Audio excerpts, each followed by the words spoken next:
AACR stands for Anglo-American Cataloging Rules. Explanation. Purpose. AACR provides a set of rules for cataloging library materials like books, journals, and digital resources. Use. It ensures consistency in how items are described and entered into library catalogs. History.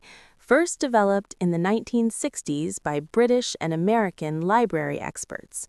Versions.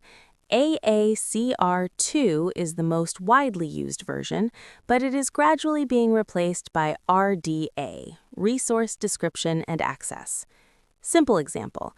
If a book by a specific author is cataloged in different libraries, AACR ensures that the author's name, title, and publication details are recorded in the same standardized way everywhere.